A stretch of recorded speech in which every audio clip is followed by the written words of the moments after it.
হঠাৎ করেই আবারও আলোচনায় সেই আলো আসবেই গ্রুপ। এবার অবশ্য গ্রুপটি বন্ধ করতে সাহায্য চাইলেন অন্যতম সদস্য অভিনেত্রী সোহানা সাবা।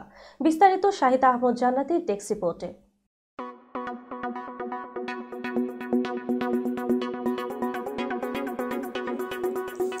আলো আসবেই এই কথাটি দেশের মানুষের কাছে বেশ পরিচিত। এ নিয়ে কথা উঠলে আলোচনায় আসে শোবিজ তারকাদের গোপন হোয়াটসঅ্যাপ গ্রুপ, যা তৈরি হয়েছিল বৈষম্য বিরোধী ছাত্র আন্দোলন দমনের জন্য। এই গ্রুপের সদস্যরা তখনকার প্রধানমন্ত্রী শেখ হাসিনা সরকারের পক্ষে অবস্থান নিয়েছিলেন।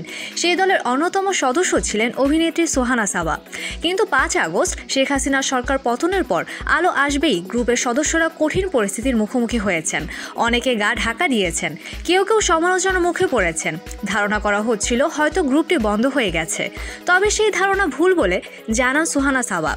সম্প্রতি তিনি জানিয়েছেন এই গ্রুপ থেকে এখনও অটো ইনভাইটেশন যাচ্ছে এবং তিনি এটি বন্ধ করতে চাইছেন। ফেসবুক লাইভে এসে সাবা বলেন, আমার ফেসবুক থেকে অনেকের কাছে ইনভাইটেশন যাচ্ছে আলো আসবে গ্রুপের জন্য।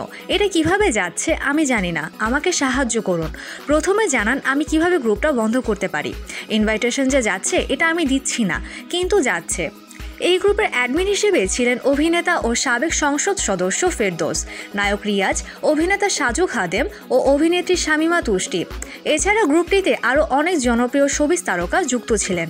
এ তালিকায় রয়েছেন সংসদ সদস্য ও অভিনেতা ফেরদৌস, নায়ক রিয়াজ, জায়েদ খান, সাইমন সাদিক, অভিনেত্রী সুজাতা, অরুণা বিশ্বাস, নিপুণ, শমী কায়সার, আজিজুল হাকিম, রোকেয়া প্রাচী, সুইটি, রিদি হক, আশানা হাবিব, ভাবনা, জ্যোতিকা জ্যোতি, সাজু খাদেম, সোহানা সাবা, চন্দন রেজা, সঙ্গীত শিল্পী শুভ্রদেব, নির্মাতা মুশফিকুর রহমান গুলজার, SA হক অলিক, খোরশেদ আলম খসরু সহ অনেকে।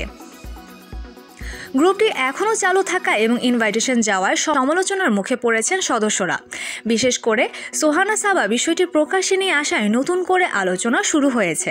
অনেকে প্রশ্ন তুলছেন, সরকার পরিবর্তনের পরও এই গ্রুপের কার্যক্রম কেন চালু রয়েছে। তবে গ্রুপের অন্য সদস্যরা এই বিষয়ে এখনও কোনো মন্তব্য করেননি।